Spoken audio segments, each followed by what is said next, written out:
Today's stories include Silent Hill Remake is officially in development, Metal Gear Solid Delta's multiplayer mode has been revealed, and The Alters might be another must-play game this year. We'll have all this and more because this is Kinda Funny Games Daily.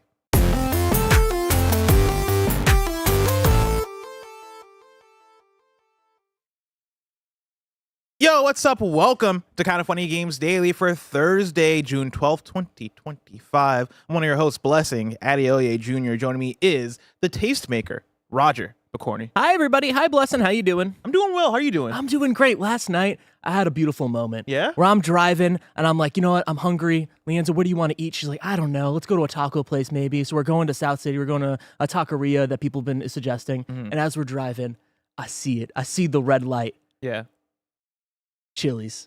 Oh. Fucking wah, hit a curb, wah, I'm there. And I'm at Chili's. And I'm looking at the triple dipple. And I'm like, I don't know if I should get the triple dipple. Whoa. What's the triple dipple? It's the triple dipple. Is it like it's a triple dipper? It's a triple dipper. We call it the triple dipple because we kept on mispronouncing it. But I was like, should I get that? No, it's like it's basically an appetizer. You can get 3 appetizers. Is it like 3 like boneless? Yeah, you can get whatever you want. Yeah, dipping it in ranch blue cheese. Exactly. You can get like the Southwest egg rolls. They have the sliders. They had everything. They had the chicken crispers, which are really good. They're chicken tenders. How's your stomach doing? It's doing awful. I ate we got chicken crispers. That's what Leanza got, and then it also came with mac and cheese. Mm-hmm. And I ate the mac and cheese, and I ate some of her chicken crispers, and I ate a burger, and I have never felt a rock in my stomach so fast. Like I sounds ridiculous. It was ridiculous, but guess what? I just want to let everyone know if I can get my one really quick. Give them the one. Chili's. This is what you can have. If you sponsor the Death Stranding 2 stream on June 27th, we are willing to eat Chili's for the entirety of the weekend, maybe even going past the weekend, just for you, Chili's. We love you so much, and you could be the brand of the month. Thank you so much. We're excited for our partnership. Are you doing this just for a clip out? Is that what this is? This is a segment for a clip out so you can tweet this at Chili's? Yeah, actually, yeah. Dear Lord. Roger, would you wear the Chili's chili outfit? Oh, yeah, I would wear whatever they want, a hat, whatever, underwear. I don't really care. I'll shill for Chili's. That's what I'll do. Oh, like the only hot for chili Chili's, peppers? What's up? The hot chili peppers, right? Didn't they just wear only underwear? That's a band, right? What? No, the Red Hot Chili Peppers. Oh, thank you. Yes, with Dave Grohl. I got you. And Dave Grohl only wore underwear, right? All of us confidently were like, yeah, Dave Grohl. I don't know. In the background, I was like, no, that's not who that is. Barrett's been excited about this. Nothing you've ever said has upset me more than what you just said. I'm so confident. I came into the set. I came to the set just because your haircut is so good. I was really like, good. I need to come It's out really and tell you good. that like it's a good haircut. Really good. I need to walk away. Fucking Christ, Roger. Let me tell you. Wait, Barrett, was I wrong about the hot chili peppers, one of them being only in their underwear all the time? He doesn't know. He doesn't know. He's not a real It's fan. not Dave Grohl, apparently. We were Well, I don't know who Dave Grohl is. Yeah. Chad, don't worry. He was said from he Nirvana. doesn't know that band. Dave He was the drummer. Grohl. He looks like my father a little bit. Your father does not look like I this swear man. my life, he looks exactly like Dave Grohl. And also, he's part of Foo Fighters. Ah, shit. That's Nirvana? pretty close. Is that what you said? Well, he used to be the drummer. Oh, Yeah, I was right about that part, everybody. You're right. No, you're right. You're right. From 1990 to 1994, he was with Nirvana, and then since 1994, he's been with the Foo Flea is what Fighters. people are saying. Okay, so he's the guy from Star Wars. he was the guy that was kidnapping Princess Leia in Obi-Wan. Gotcha. The big old. What the fuck is the name of that big blob? No, Jabba the Hutt? Yeah. No, we're confusing different things, but I was right. He also played the kid brother in the Wild Thornberries, right? See, everybody in the chat is like, they're like, Roger, you're right on that one, actually. He was in the Obi-Wan show, the bad one. Yeah. And he was kidnapping Princess Leia as a baby. Gotcha. It sucked. Who's this? This is from Flea from Red Hot Chili Peppers. Gotcha. He's one of the guys. Man. That's crazy A lot stuff. going We're on. learning a lot. We're learning a lot. Blessing, you okay? You doing well? Everything's good? Yeah, took yesterday off as a comp day from Summer Game Fest. Played volleyball. We won last night. Come on. Fuck It's yes, us. dude. It's Fuck us. yes, dude. We're different. Yeah, dude. It felt really good after last week of losing 25-3. Yeah, Elizabeth and Getting a Andre were W. telling me it was demoralizing. Yeah. It was a demoralizing And we loss. decided, do you know what makes all the difference? Is preparation. Let me tell you, we're the Batman of teams. We came early. Our game was at 7:15. Okay. We all got there at 6:30, and we just practiced. We warmed up. That changed the whole tide. We fucking demolished yesterday. It was fantastic. Got a haircut. was talking to my barber. My barber, he was like, "Yo, I've been checking out some of your content," and I was like, "Oh, awesome." He was like, "Yeah, come to me more often and get your haircut." He was like, "Just come more often." I was like, "Motherfucker, lower your prices if you want me to come every week, dude." It was That is but it was hilarious. insane. I was like, you know what? That's the best way of telling me that I need to show up more often. That is awesome. So he wasn't offering you a discount. He wasn't saying, "Hey, man, you're a front-facing guy. Like, you know, I'll cut your hair for half off." He did say he'll give me free haircuts if I can like make him famous on TikTok. And Okay, I was well, like, that's a lot. I'm not. I was like, Making famous on TikTok is a lot. That's a lot. I was like, I'm a different kind of content creator than you think I am. But did that. And then played a lot of Death Stranding 2 for review. Yeah, dude. I'm excited about that. I'm excited about that too. And I'm also excited about video game news. Because remember, this is Kind of Funny Games Daily. Each and every weekday, we run you through the nerdy news you need to know about live, Twitch, and on podcast services around the globe. Ooh. If you love what we do, support us with the Kind of Funny membership on Patreon, YouTube, and now Spotify and Apple Podcasts to get all of our shows ad-free. Watch us record them live and get a daily exclusive show. For a chance to be a part of the show, submit your thoughts and opinions as YouTube Super Chats as we go. Someone did something to their mic, and now it's all crunchy. It's going Crispy, crunchy? Yeah, can you just both unplug your mic and plug it back in? All right. All right. Like, literally, this is going to continue unless we handle the situation. All right, I just did it. Okay. Hello. Yeah, try not to move around your mic, because you both happen to grab your mics around the same time. People saying it's blessings, Mike. But they don't know. Don't worry about that. It's They don't fixed know. now. Of course, YouTube Wait, I Super didn't Chats. say that. Housekeeping for you. We're 11-person business, all about live talk shows. So today, after KFGD, you're going to get Gamescast, which is our Nintendo Switch 2 review. Oh! So far. After Gamescast is Superman, the movie in review. And then the stream is Mario Kart World with the community. Is that true? I mean, according to the calendar, it is. I think it might be Dune Awakening. Dune Awakening. If you're a Kind of Funny member, you can get today's Gregway, which is XX minutes about XX. Strike 3, Greg. Strike 3, everybody. Strike 3. Let me double check. Let me double check the calendar. Make sure it is Greg doing it this week or today. Oh man, my calendar's going slow. Yes, it's supposed to be Greg today. That's strike 3. Now, what is his punishment? Not figured it out yet. Do an entire podcast with no pants on. No, he'd like that. Yeah, that would be a punishment. Yeah. He's done that before. Super chat in with how I should passive aggressively get back at Greg about this. Yeah. Thank you to our Patreon producers, Carl Jacobs, Omega Buster, and Delaney Twining. Today we're brought to you by Xreal and Factor, but we'll tell you about that later. For now, let's begin with what is, and forever will be, the Roper Report. It's time for some news. We have 6 stories today. Baker's dozen! Wow. That was powerful. I like that one. Starting with our number 1. A Silent Hill remake has been announced as in development during Konami's Press Start showcase. I'm pulling from Connor Makar at Eurogamer. A Silent Hill remake has just been announced during Konami's Press Start showcase. The game will be created by Bloober Team in collaboration with Konami. As of writing, the only confirmation is that the game is, quote, in development. The brief reveal trailer was paired alongside the Silent Hill 1 intro theme, further confirming that this is the original game in the legendary horror series being remade. Roger. Oh. Yeah, right? That's what we Okay, so that makes a lot of sense here, because I was like, oh man, I'm excited for that the conversation. Which Silent Hill is it going to be? But no, no. it's just Silent Hill. Okay, I thought they were saying that a Silent Hill. Wait, are you serious? I swear to God. What the fuck? I thought they were just like, because I didn't watch the trailer on purpose, right? I didn't read any of this because I like going in blind for Kind of Funny Games Daily. But I totally thought that they were like, oh man, we don't know which one we're going to do yet. Another one of them Silent Hills. We're making it. That's awesome. Okay, that's awesome. That's cool. Roger, it's appropriate that we have you on the show today because you are, of course, the Silent Hill 2 fan here at Kind of Funny, because you played Silent Hill 2 last year and Bloober Team remade it. I did. And you loved it. I did love it. You did I love did it. love it. One of my games of the year that year. Well, how do you feel about Silent Hill 1 being remade? Yeah, it makes sense. A little weird to me. I mean, I understand that 2 is the one that everyone's like, hey, this is the best Silent Hill game. Of course, you want to remake it first, but I don't know. I'm a sucker for going in order. Yeah. But I'm excited to try it out. I feel like that's just kind of where I'm at. And I'm interested to see more so where we take Bloober in the next year or so, right? Like, because I think this is a very critical moment for them. What's their name? Kronos? Is it Kronos? Yeah. Kronos, yeah. Kronos is coming out. And if that game is a hit and that game is awesome, then they're on another echelon. If it's not, if it's like, around where the medium was or just a little bit better, then I think that we're going to really see the true nature of where that sounds really sinister. The true nature of what's going on at The true Bloober nature of Bloober Team. The true capabilities of what Bloober Team is at right now, because I want them to be at that echelon of, oh no, everything they're putting out are bangers.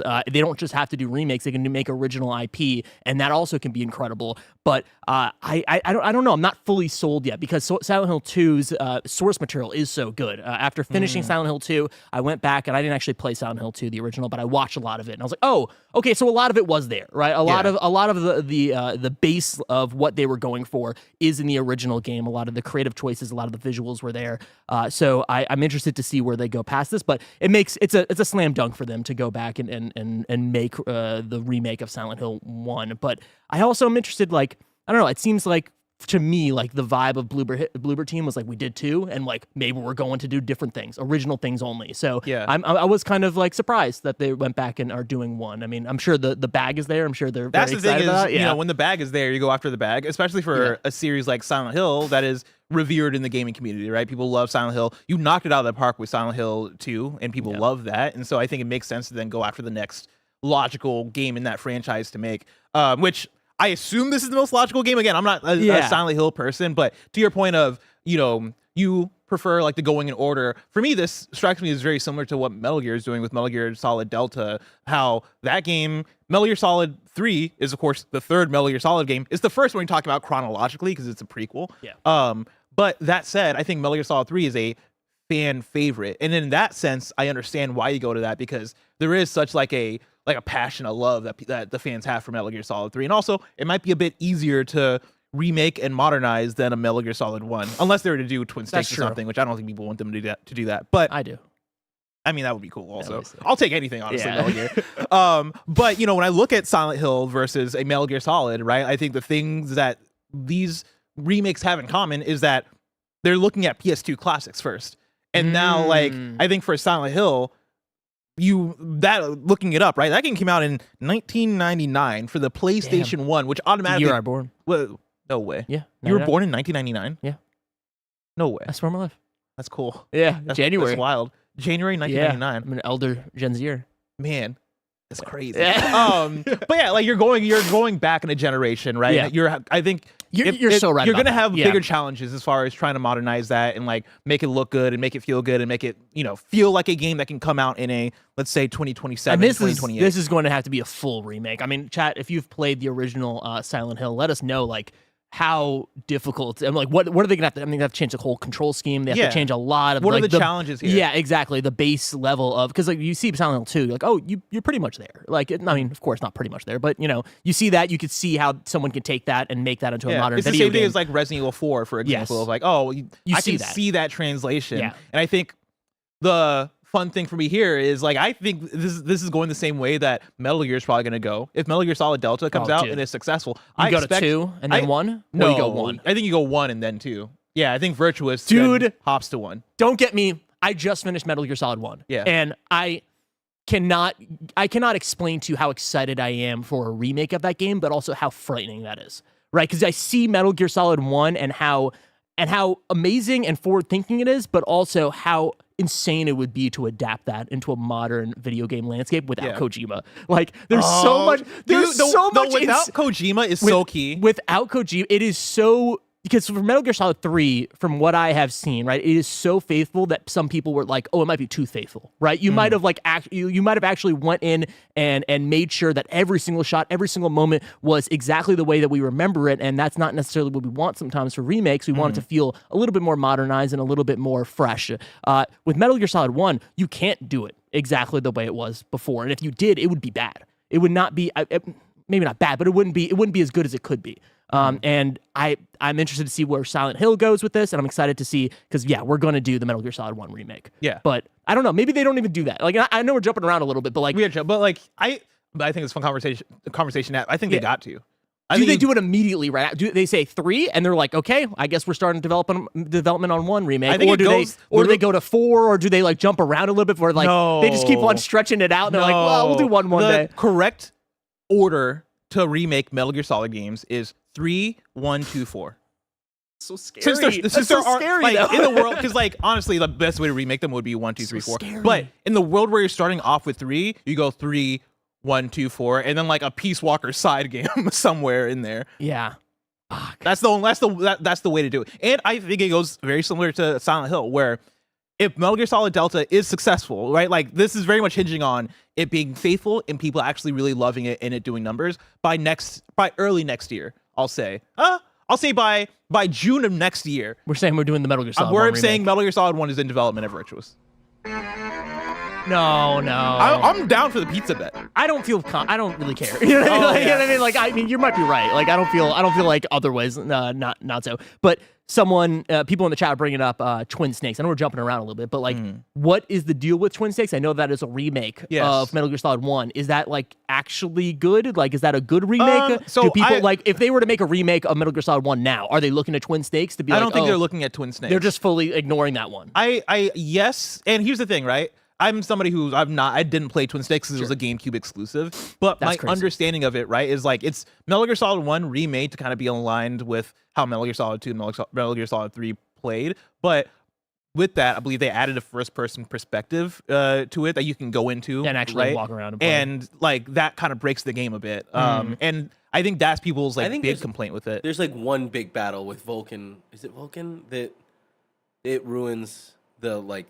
It makes it a lot easier. But I think for the most part, it was a massive improvement and like a giant step up. And it's Like like, graphically, for yeah, sure. if you want to play 1, you would play Twin Snakes. Has now. more actiony cutscenes. That's interesting. Vulcan is from Oh, 3, yeah, and then I'm mixing up names. Who but I was think I it? know who you're talking about. Yeah. I don't know why I No, can't remember his God, name. what's his name? I know is the exactly guy who- that couldn't feel cold? Now I don't know who Gray you're Fox? talking about. No, there was a guy that like. Was it Ocelot? No, the big Vulcan guy Raven. Vulcan yes, Raven. There it is. Thank the guy with you. the big, yeah. Yeah, the big giant gun. Yeah. So Yeah, it was he's Vulcan. cool. What did I say? Oh, you're right. You said Vulcan. Like you said just Vulcan, which made me think you were talking about Volgan, which is the Metal Gear Solid Got 3 it. Thundery guy. I can't wait for Roger to play Delta. I'm excited. legit- Yeah, I mean, I'm living my best life right now. I mean, I'm Could going. you play it on stream? I mean, maybe, yeah. I mean, I'm smoking the entire Kojima joint and Yeah. blunt the entire way through. I mean, I'm going from I don't like Metal Gear that. Solid That's 1, so I'm bad. going to Death Stranding 2, Metal Gear Solid 2, and I'm going to play 3, the Delta. So I'm very excited. Hell yeah. Going back to Silent Hill because we jumped to Metal Gear real Yes, quick. yes, but it's yes, a it's a Konami Yeah, it's all conversation, connected. so it's all yeah, relevant. we're all connected. Are you excited about this? Like, is this something Yeah. like you talk about the Bloober team of it all? I think talking about that, right? Like, I have pretty high hopes for Chronos, the New Dawn. Like, Yeah. I look at that and I see 8 out of 10s. You know what I mean? Okay, like, yeah. and I think I see a promising direction for Bloober team. If you couple that with these Silent Hill remakes and like with these licensed things, I think you are talking about a moment that is, I don't want to say make or break, but I guess a moment that is pivotal for them. A moment that could propel them into being, oh shit, it's a Bloober team game. Now we got to pay attention to them. So I think that's big for them. For you, as somebody who's now a bit Silent Hill pilled, like, is this what you want? Do you want to keep seeing them remake Silent Hill games? No, I'm actually. No, I'm not mad at it, right? I'll never Yeah. be mad at it. I like when this studio specifically is able to get their hands on the property and do some weird stuff with it. But I'm more excited about Silent Hill F, right? I don't know if this is on that's on the news right here, but I know that They there's did another trailer. yeah for another it. trailer. We saw some more stuff at the PlayStation State of Play. I am fucking jazzed for that game. Like, It looks that- cool. It looks awesome. It looks incredible. It looks like the same level as Silent Hill 2. It is in Japan. The themes of Dead are Wife. not of dead wife. It seems like they're of dead friends. So it's really interesting. I love the way that they're positioning it. I also like that it's all fully in Japanese. There's no English voice acting, at least for the trailers that they've shown. I'm really jazzed about that game. So I think, I don't know, if in the pantheon of things, I just wish that Bloober, I hope that Chronos is really good. And I wish that we could have gotten that like wait and see approach a little bit of like, oh, Chronos is huge, right? Maybe this game is awesome. Maybe it's like an 8 out of 10. Maybe it's a 9 out of 10, right? Yeah. And then they're like, okay, Bloober, you got the stuff for an original IP and you know Silent Hill. Here's a new Silent Hill game, brand new Silent Hill game. Like that's what I want for them. I don't Yeah. want them to be not stuck, quote unquote, but like going backwards and having to kind of be faithful to the source material. I want them to bloom and become the studio that we can really trust for the future of a lot of these franchises. I think that'd be cool. I want to bring in some super chats for you. Nitro39 says, on February 25th, a pizza bet was made between Bless and Andy on Blooper's next game with Konami. Andy was correct in saying, thank you so much, Kevin, for the graphic and the music. Andy was correct in saying Silent Hill won. Bless owes Andy a pizza. Shit. All right. Well, Andy, if Andy's listening or watching, whenever you want your pizza, whatever pizza you want. I think you also owe me a pizza because Barrett, that's the whole thing. Yeah, I'm done. I'm again, for the canceling. people who I owe pizzas, just let me know and I'll get you a pizza. I don't even like People pizza gotta that stop much. trading bets. Well, I mean, you want me to make it a chicken wing bet? Wait, hold on. Can it be a New York pizza? Can you just Venmo me? I'm gonna be in New York. Yeah. Oh, that's I got awesome. you. Fuck Yeah. yeah, dude. Oh yeah. That makes it Oh, easy for shit. me. Oh shit. Yeah, because New York pizzas We're are up. cheap too. That's like $5. Nah, that's not true. What do you mean? They're fucking expensive A over there now. slice? What happened to $1 slice? Oh, I'm not getting a slice. I'm getting a whole fucking pie. You think? fuck you you. think it's a? Whoa, Fuck you. wait, You wait, said a no, New York no, pizza. no. When you say New York pizza, I think a New York slice. You were get a trying to whole get out fucking- of this and you be get a like, whole oh, I'm gonna buy fucking you pie? one slice. All right.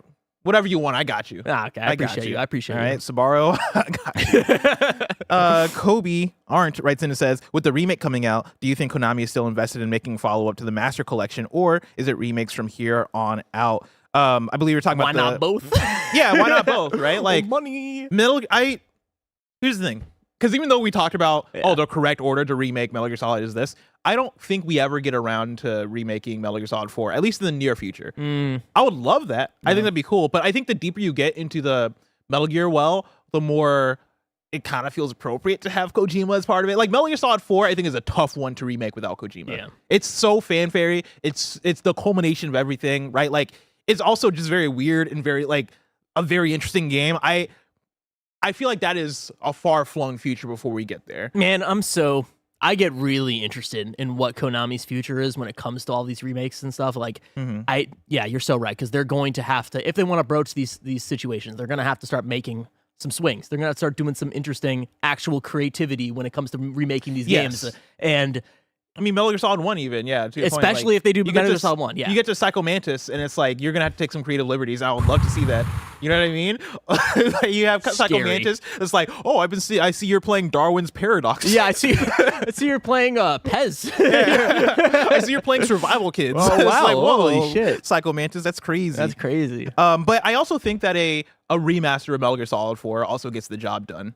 Because Yeah. at that point, it's like, cool, you're not touching anything really. Like, you're making the game look better, and you're making it look good enough for modern platforms, and also you're making it playable. The game's old, don't get me wrong, but I don't want to it's get ahead of very myself, playable. but like maybe it's some wrestling pilled right now. I just feel like anything can happen. I think Kojima will be involved in a Konami game eventually. No. I think No. I mean, the people that wronged him are pretty much gone from that company, from what we have heard and seen, right? It seems like there's been a lot of turnover at that company.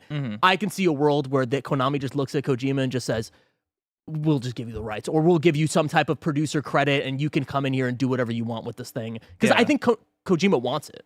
Do you think, because my thing is, I think Kojima wants it. I think Kojima would be down if he had more time. I think Kojima's still committed to the projects that he has. Yeah. And also, Kojima's very expensive at this point because PlayStation and Xbox are throwing him the bag. That, like, I just don't think he has, I don't think he has the bandwidth, but then also I think Konami probably looks at Kojima of like, oh, we just can't afford him anymore.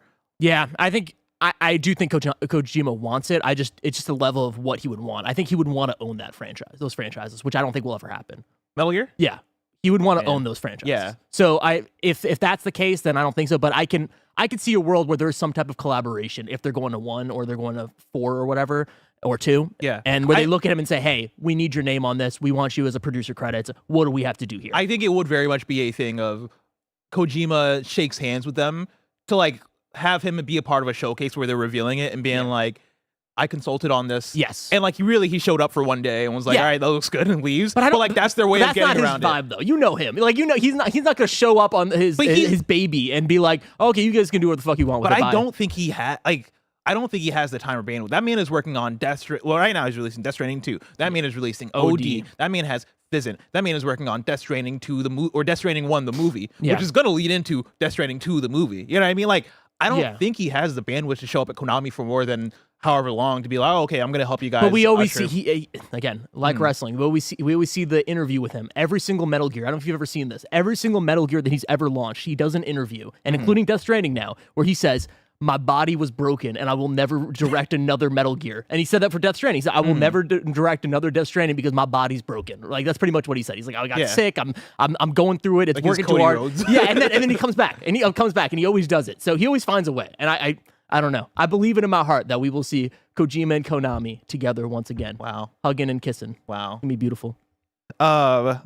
Looking at more of the super chats that are coming in here. A lot of people are giving me ideas for how to get back at Greg, because Mellow Fellow says Greg has to buy tickets to Superman's competition. I don't know what that means. Superman's competition? What? Mellow Fellow, let me know what you mean by that. Biggs5 writes in and says, take his stars, no one wins. Oh. I like it. But that doesn't, that's for one season, the next season. That would be great that just when the season starts, he's got -1 stars. Just, that's something... I think you should do it, and I think that this should be like, hey, this is it. You've now crossed the threshold. If you miss any more, you're gonna get -stars. Negative stars.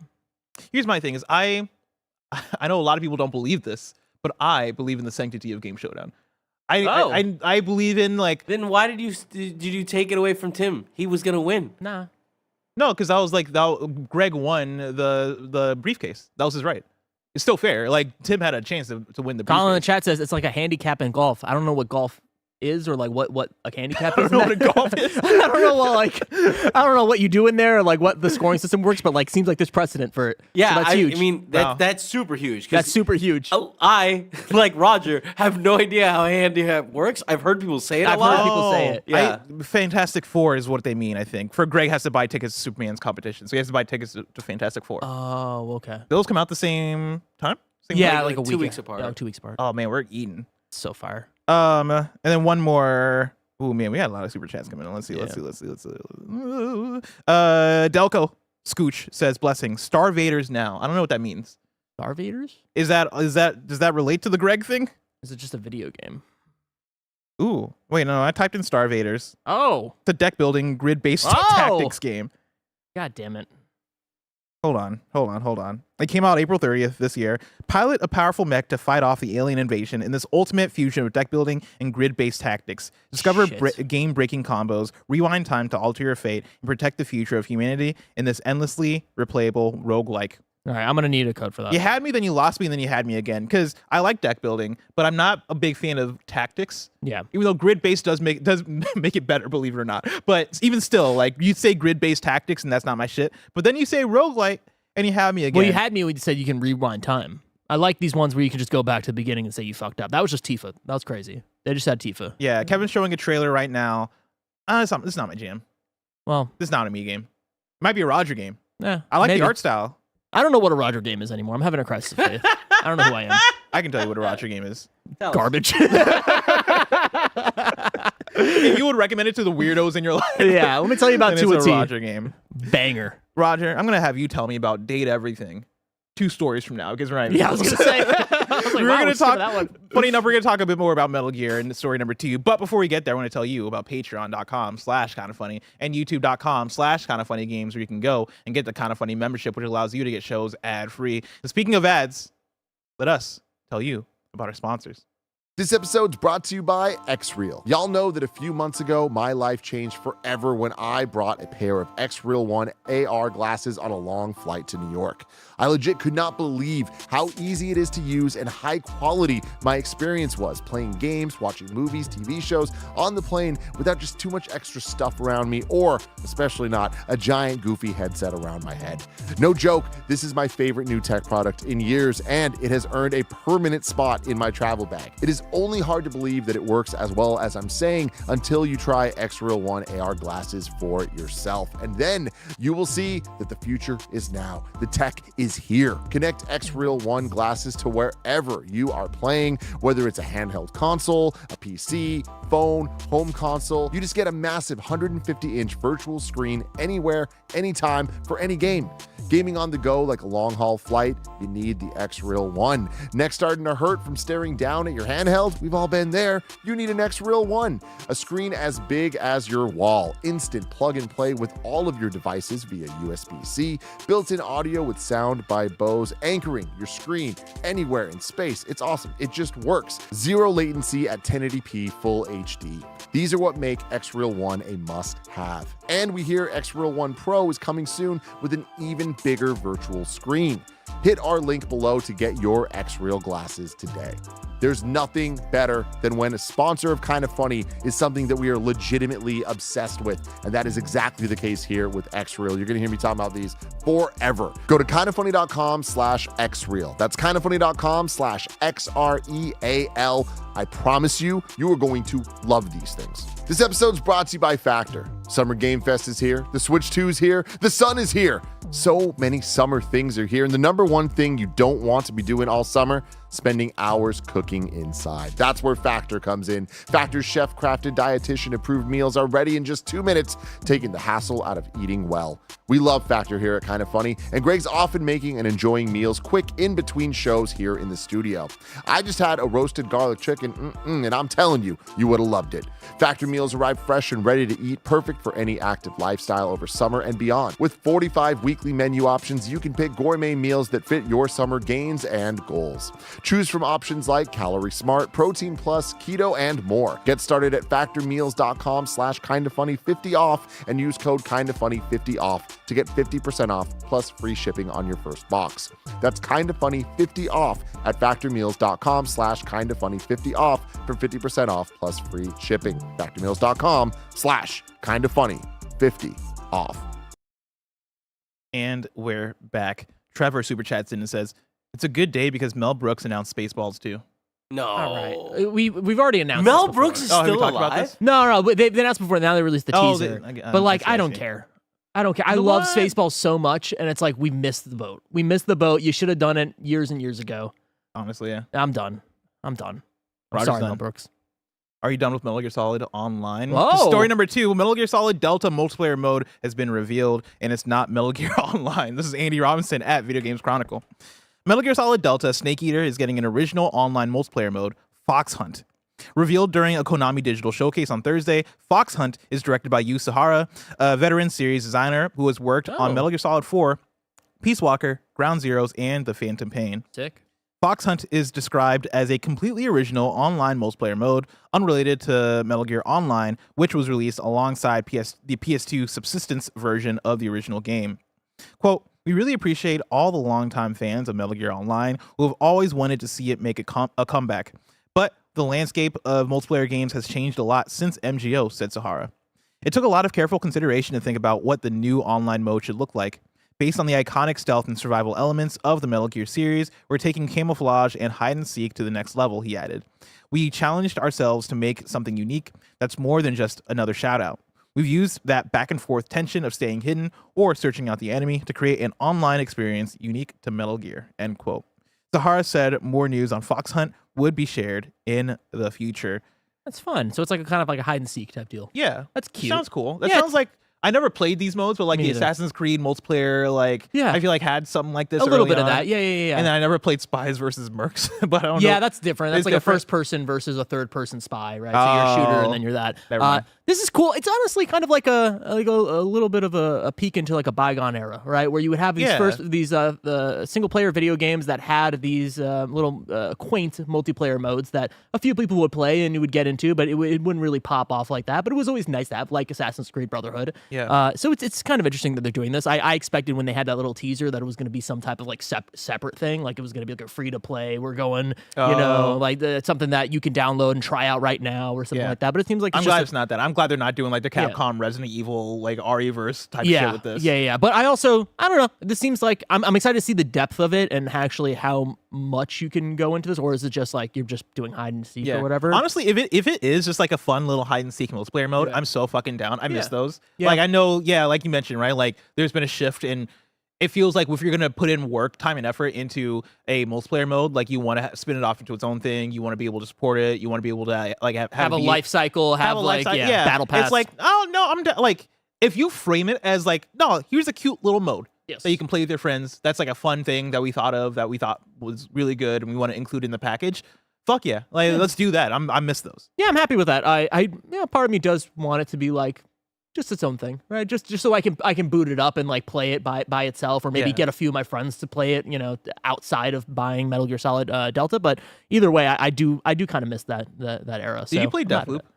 No, I didn't. Because Deathloop I played a little bit of it. That had like a multiplayer thing where you would invade people's worlds. Okay. And like I believe you could hide and do some like That's cool. some type shit that's kind of similar to this. And I fuck with that shit. I Yeah. feel like not that we don't do that enough, because I know a lot of games do that kind of stuff, but I don't Like play invading. those games enough. Yeah, like invading and then also hiding as like Okay. an NPC, or like Yeah. having a looming sense of like you're looking for where the other player is at, and like you're trying to be like, all right, cool, are they that guy over there? Because they're moving kind of weird. Oh no, okay. And then, I guess in this mode, right, in Fox Hunt, it'll be like, all right, that tree looks weird. Yeah, it's like prop hunt. Yeah, like prop hunt, yeah. right? Like you're just laying on a surface and just hiding, and you're having to figure out like, okay, what looks off in this map? I fuck with that. Damn, stealth is back, baby. Stealth is so back. 2026 is the year of stealth. I feel it. I know this came out this year, but I feel like it's going to like snowball. We're still gonna be playing it. Yeah, we're gonna still be thinking about stealth, and I feel like stealth is back now. We're back because we were so out of stealth, and now we're back.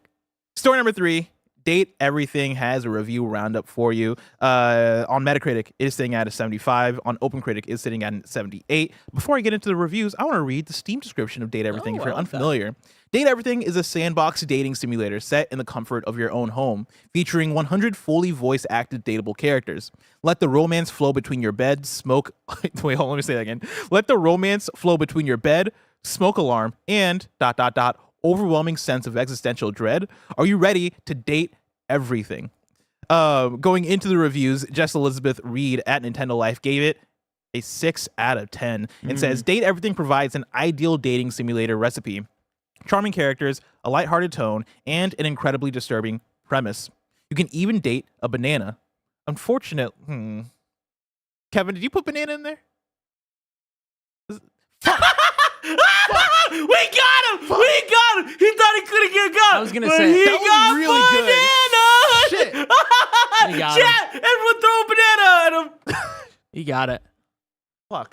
You know the funny thing That is was that really good. I was like, man, that's a really fucked up. That's an incorrect way to say that, because you date food. You know what I mean? Like you click on the banana. There is a banana in this game, I believe, and then you just date the food, like the generic food person. So I was like, oh, that's kind of a mistake they put in there, and I was like, oh, okay. Oh, man. I never played the game. Yeah, It sounds like some you got nerd it. shit. You got it. Damn it. Continuing on with the review, Rod, unfortunately... he said he couldn't get got. He said he said it. couldn't He get said got. it. It's been a while since I got. That was a really good That guess, was a because I good one. genuinely That was good. got there. I like that one. Unfortunately, performance issues at launch also provided a significant obstacle, and I had a hard time getting over some of the narrative ups and downs. There's certainly a lot to sink your teeth into with Date Everything, which took me a little over 40 hours to complete. Yeah, but dude. I was left wondering, I can still hear Kevin cackling in his fucking room. But I was left wondering if all the time spent was really worth it for the level of depth the game provides. JQ at DualShockers gave it an 8 out of 10 and says it's sincere, hilarious, and honest, and is probably one of the most enjoyable indie games I've ever played. As a debut, 8 out of 10 for the most enjoyable. Yeah, I was gonna say that. As a debut game, Sassy Chap Games knocked it out of the park with the sandbox dating sim. If you appreciate the talent behind voice acting, weird dating sims, and most of all, supporting indie studios, then Date Everything is a perfect game for you. And then finally, Oscar Taylor Kent at Games Radar gave it 3 out of 5 stars and says, it's always a delight to see how this household object or concept is brought to life. Roger, Hi. you have booted up Date Everything. Yeah, I have either 7 hours or 4.5 hours, because my Steam says 4.5 hours, but the game saves says 7 hours. So I don't know who Now, to believe. did you play it offline by any chance? Because when you're playing offline, Maybe? Steam doesn't count those hours. Maybe? I don't know. Yeah, maybe. I don't know. I'm always connected, always on the internet.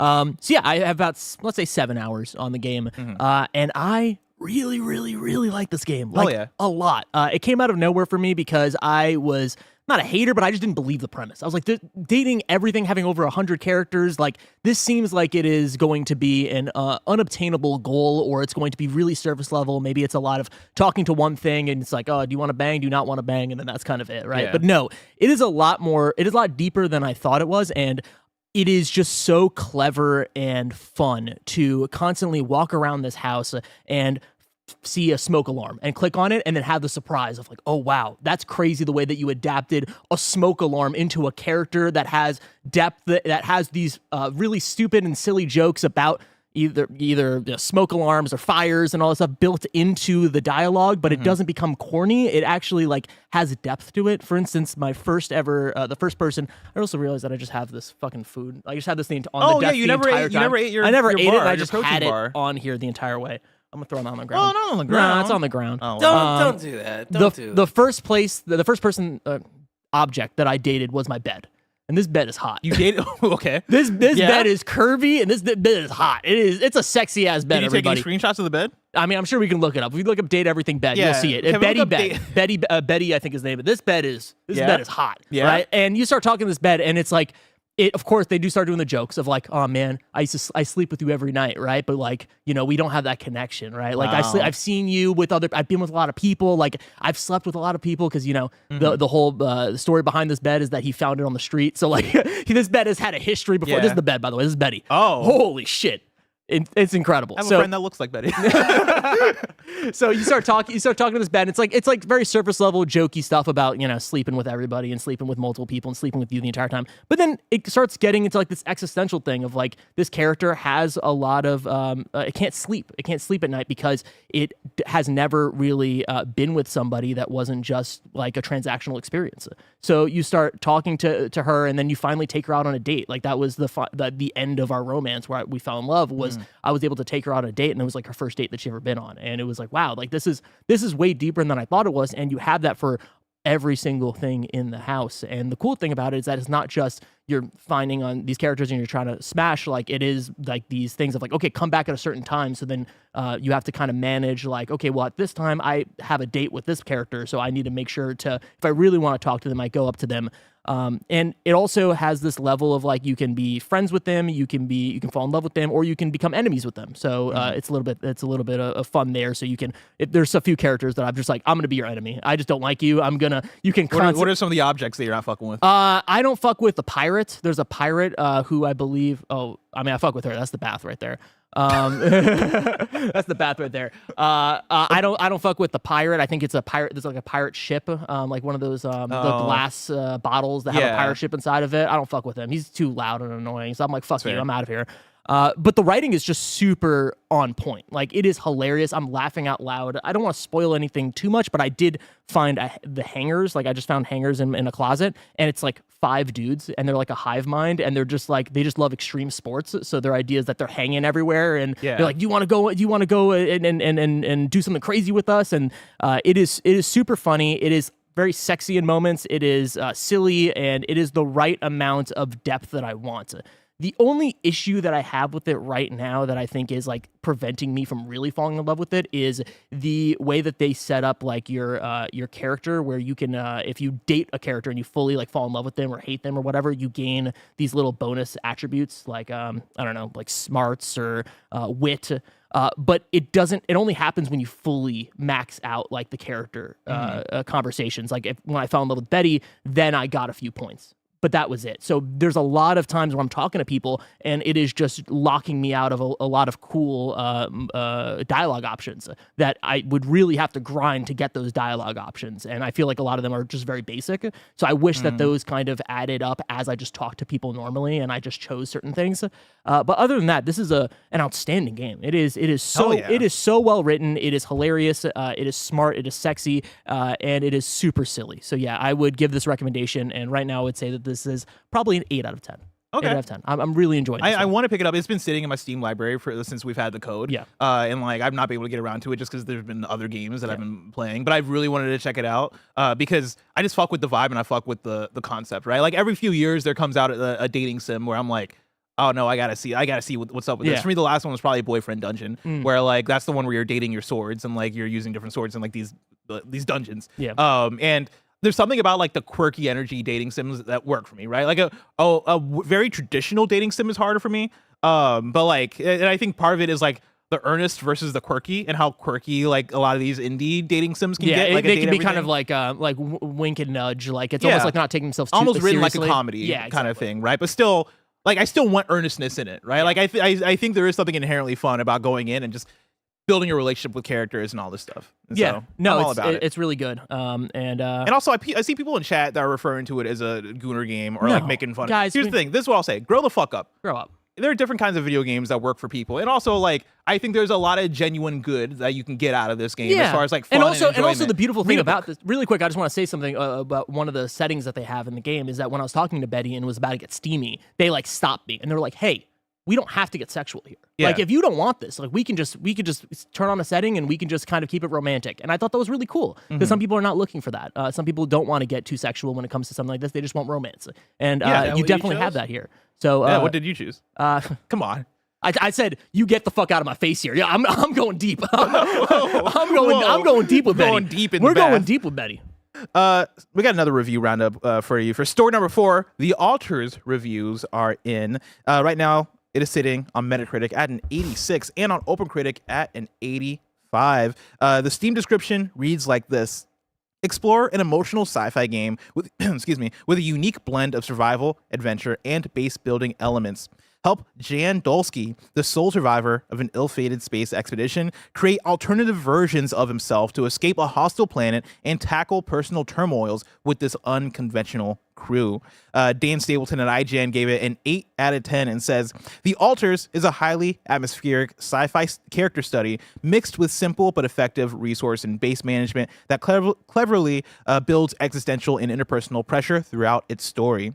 Sam Hallahan at The Gamer gave it 5 out of 5 stars and says, many games feel like they mirror film and television in the stories they tell and the cinematography they present. But The Alters feels like a best-selling sci-fi novel.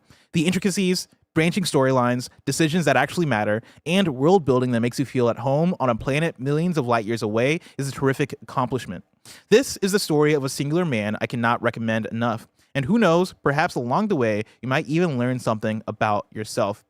And then finally, Nick Rodriguez at GameRant gave it a 10 out of 10 and says, The Alters is a cerebral, thought-provoking, and beefy story-driven survival game and undoubtedly 11-bit Studios' magnum opus. Whoa. Roger, let me tell you, I really want to pick this game up. This is another one I've not gotten around to. And I wasn't put onto it until like this morning when the reviews came out, but even like a few days ago where like I'm talking to friends that are in media and they're like, yo, you check out this game, The Alters? I'm like, no, not yet. And they're like, yo, this game is kind of legit. And so yeah, I had no idea what this game even was for some reason. I don't know. Like I thought it was just like Fallout Shelter. I have no idea why. I guess maybe because some of the base building stuff and the way that they show some of the cameras with the different rooms and everything. Yeah, this kind of took me by surprise. I'm very excited to try this out. It's on Game Pass apparently. So Hell that's yeah. exciting. Hell yeah. Story number 5. MindsEye invokes memories of Cyberpunk 2077 as PlayStation begins to issue refunds. Oh shit. This is Josh Coulson at The Gamer. Unfortunately, as expected, MindsEye is off to a pretty rough start. A lack of reviews ahead of its launch, coupled with higher-ups leaving the studio with days to go until release, had people worried MindsEye might have issues. Now, it's finally here, and it has taken a single day for some of its players to start asking for refunds. While most players issued refunds haven't shared the platform on which they've been playing MindsEye, it's the ones who are claiming they're getting their money back on PlayStation and sharing the evidence to prove it that will be the most concerning for the game's devs. PlayStation has a very strict refund policy that's usually pretty difficult to take advantage of. The only big game in recent memory that has had PlayStation offering refunds to anyone who requests them is Cyberpunk 2077. Even though PlayStation's support page makes it clear that you're not eligible for a refund if you've downloaded and played a game, anyone who requested a refund for Cyberpunk during its rocky launch period was issued one. What's worrying for MindsEye is that shortly after PlayStation issued Cyberpunk refunds, it removed the CDPR game from its store for 6 months. Jesus. An unprecedented move that, against all odds, Cyberpunk has managed to bounce back from. MindsEye hasn't been delisted yet, but evidence that refunds are being issued is starting to appear. Master of Moogles 1995 shared evidence of their refund on the MindsEye subreddit. The player highlights the promises of 60 FPS and MindsEye being pro-enhanced and not being fulfilled. PlayStation writes back that, quote, the situation is under investigation, but rather than leaving it there, the representative goes ahead with the refund, confirming it's MindsEye that the player wants to return. Unfortunately for MindsEye, this isn't an isolated incident. A second player who goes by Wolfgang Mishima has shared evidence of a PlayStation refund for the game. In their example, the PlayStation employee notes that it doesn't usually issue refunds for a game once it has been downloaded, but in this instance, due to the troubleshooting suggestions falling flat, the refund will be granted. Oh boy. Here we go. It Oh starts. boy, dude. Oh boy. Man. I missed because I was out yesterday, and because MindsEye didn't have copies out, I've missed the whole kerfluffle. Or at least I missed the gameplay of it because I've been here for the whole pre-launch. I've been here for the what You've the been fuck in the is streets, up. For months, if not maybe years at this point. I've been like, what's up with MindsEye? What's up with Everywhere? Is MindsEye still playable within Everywhere? Have they broken up? Like, is this game, where are the reviews? I've been asking all these questions, but I missed what happened yesterday. Have you been keeping up with yeah, I have, at least watching a little bit of the stream that Mike and Nick did, and they refunded the game. It was that bad. They refunded the game. Yeah, Nick refunded the game. I've never seen him do that before. I think it was time to refund is the new metric that we're going towards. And yeah, I forget why he did. I think it was just boring. It didn't look great.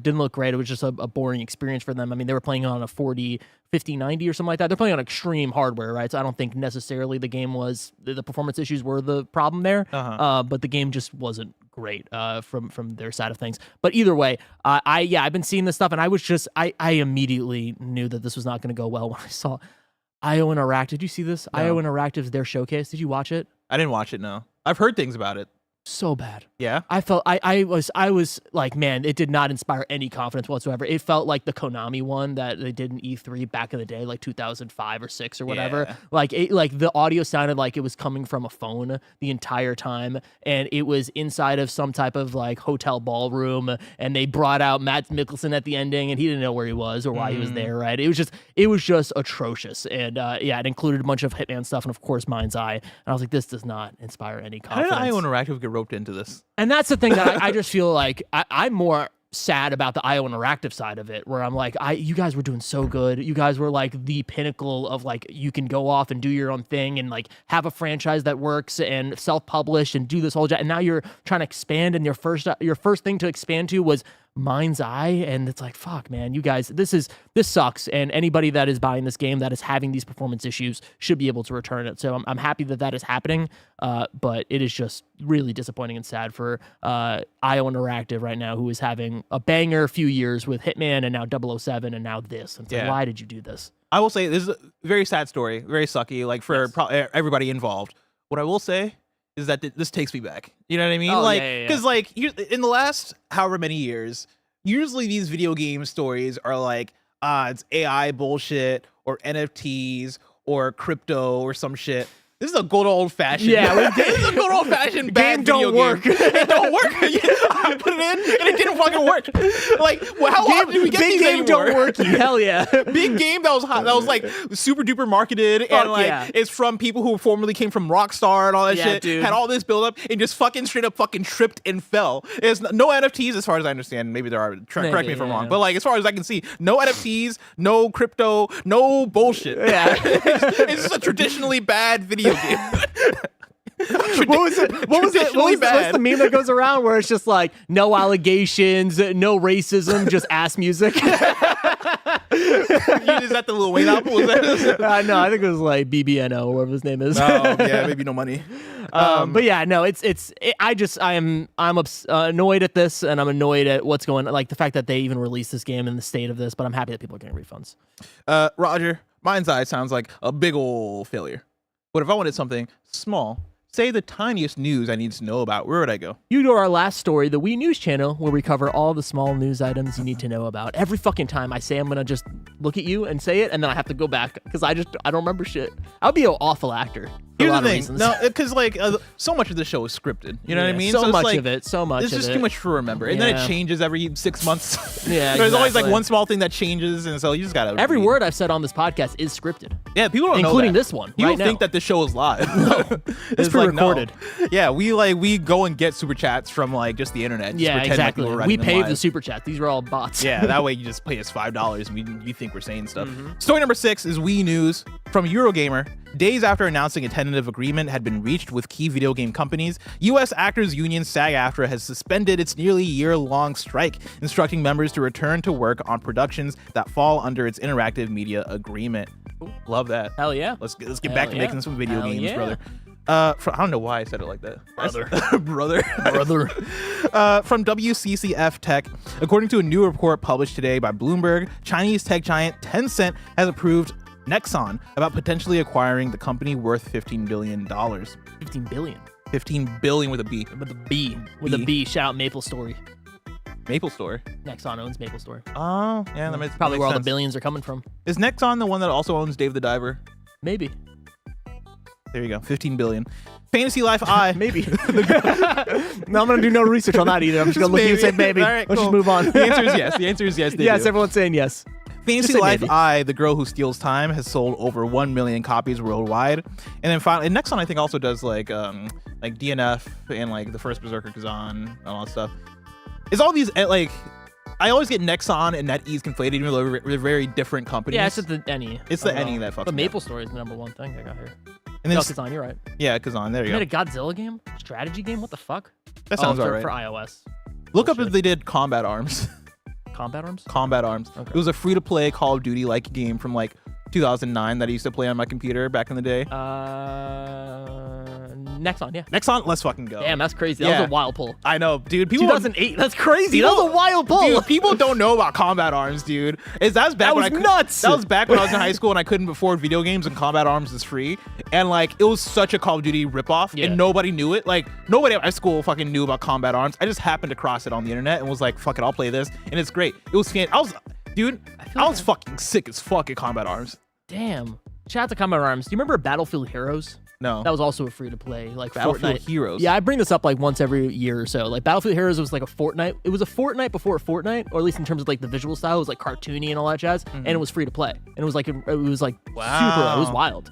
Somebody in chat says no, it was a Counter-Strike ripoff. Either way, I was fucking sick as hell at it. They would have nut shots in the game. You would shoot somebody in the nuts and like a squirrel would pop up. That's sick. Yeah. 2009 Battlefield Heroes came out. That's crazy. Wow. Free to play. And then final one for you for Wii News. Still Wakes the Deep DLC.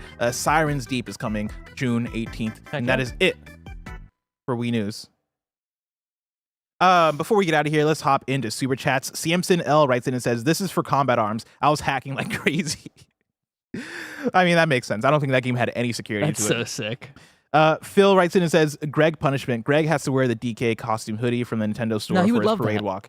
Yeah, no, he would. don't care. He would actually really love that. Everything, yeah, every weird punishment you got, he'll love to do. I think the only thing he doesn't want to do is like Play a I video don't game know, to like- completion. Got his Damn. ass. Got his I was gonna ass. be like, go outside. Boot up a Nintendo. Yeah. That guy. CJ Splitson says, if you like stealth, check out Eric's Home. I think I listened to a KFGD the other day where they already talked about Eric's Home. Eric's home? ERIKSHOLM. All one word. We did. There you go. I need to look at it now. I'm Just Ability writes in and says, how many chats could a super chatter chat if a super chatter could super chat? That's fire, bro. Nailed that shit. I love that. And then one more from Flying Penguins who says, witness my friend opened a banana from the bottom. I felt like I was watching an AI video of of someone opening a can do banana. this. It was truly terrible. Thanks. You can do this. I do this. Opening a easier, banana? right? Yeah, it's easier. I used to do that as a kid because it was easier, and then I grew into an adult. And then you're like, I'm a loser. if I'm Stop do eating this. no, bananas. then I was like, I'm gonna be a normal human being and do it the wrong way. Yeah, no, but here's the thing: you got to do some things the right way. You got to show people how it's all about. Yeah, you can just. Squeeze also- the but it's that's not- also that's the way that gorillas do it. At least that's what a TikTok told me. So I just listened to it. They just said that like monkeys and gorillas they do it from the bottom. But they're so much stronger than you know? It peels more naturally from the bottom. Yeah, but 'cause also you just squeeze y'all the are tip. acting like Like a condom. pulling the stem is hard. Like it's Yeah, but then sometimes you mash the tip because sometimes it's just not ripe. Yeah. You know what I mean? Like sometimes it's just Or it's doesn't work. overripe. Yeah, exactly. you shouldn't be struggling this much opening a banana. I'm not no saying I'm one's struggling. struggling. I'm No just one's- saying like it's just not built like that. Don't fucking turn this on me. You said Y'all that you get- said first of all, that you did it the other way. Y'all, when I was a kid, And then I grew up and I was like, oh, I'll just do it. Well, I'm sorry, you conformed to the way that society works. Okay, I'm out here. I'm changing shit. I'm being the change that I want to see. You're changing shit by looking at monkeys and being like, oh, they do it that way. Yeah, I'm gonna do it the exactly. monkey way. Get the fuck out of here, Roger. Wrong bottom is the way. People are saying it. Sometimes you just got a bottom. You can't be topping. You know what? When you put Pride, it like everybody. that, when you put it like that, I understand what you're saying. Why are you showing me a video of a man opening a banana? He didn't make that look easy, but even still, pull the fucking lever. All right, it's right there. Someone said I ripped the middle. That's crazy. Yeah, no, that's insane. You got to shit. get out of here. Let's hop into You're Wrong. Rewrite it and let us know what we got wrong as we got it wrong, so we I'm can a correct banana switch, to be honest. That's hilarious. That's good, AGS. it. Kebabs says a handicap in golf works by giving you a head start on the score. So if it takes you 100 strokes to complete an entire golf course, whose par score is 70, your handicap is 30. I hate, like, why is he trying to impose knowledge on us? Yeah, I didn't want to learn. We didn't want to know. And frankly, She, I wasn't or they. listening. Yeah, me I neither. don't know. They. Also, it's never taken me 100 strokes for anything, Roger. I'll tell you that right now. All right, Shit. come on. I'm a golf king. That's what I'm talking about. Two and done, bro. Nick Sheik, that's not a You're Wrong. We're not saying that. And then they're telling me what the best Metal Gear game is, or like how you play. Like they're saying Twin Snakes is better to play than Metal Gear Solid 1. All right, That's that's a not different true. experience, is what It's a different experience. And I played one. I'll say. It was good. The And ending then- sucked. The ending sucked of Metal Gear Solid 1. We got to talk about that. Who did? Oh, the ending? Yeah, ending of Metal Gear Solid 1 sucks. I don't know about that. You're right. I mean, I'm not going to spoil it for everybody. That sucks. The ending? Yeah, the ending sucks. I mean, it's like the really- actual ending of it. It's a really old game. I think you can. I think we can talk about it openly without worried about spoilers. He rides off in the fucking sunset. Rides off in the sunset with, oh, now I'm in love and I'm going to run. Him and What's wrong Otacon. with The that? Otacon ending is way better. Two bros walking off in the sunset. That made sense. Not him and What you got against? Is it Meryl? Is he Meryl, doing? yeah. What you got against Meryl? I just didn't buy it. I just didn't buy the whole relationship. It just Well, I felt mean- like really forced and weird. There's more games. So like, Yeah, just if play you- this Well, I know. game. Okay, well, Doesn't I'm talking about the first game. There's more games. I played the fucking first game, and I'm Kojima had judging Metal the game. He had Metal Gear Solid 4 written in his head. Yeah, exactly. You know what I mean? are When you he put out talking Metal about? Gear Solid 1. Roger, that's it. For Kind of Funny Games Daily. All right, we got Gamescast after this, and we're going to be reviewing the Switch 2. But of course, this has been KFGD. Each and every weekday, we run you through the nerdy news and need to know about live on YouTube, Twitch, and on podcast services around the globe. If you love what we do, support us with the Kind of Funny membership on Patreon or YouTube to get all of our shows ad-free. Watch us record them live and get a daily exclusive show. Enjoy the Gamescast next and the stream after. And we got another show in there somewhere. Which show is it? And there's a Gregway somewhere too. In review. In And there's a review, Gregway in this review. morning. We don't know.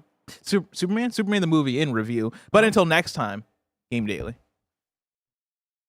Decent. That was That was decent. good. That's pretty good.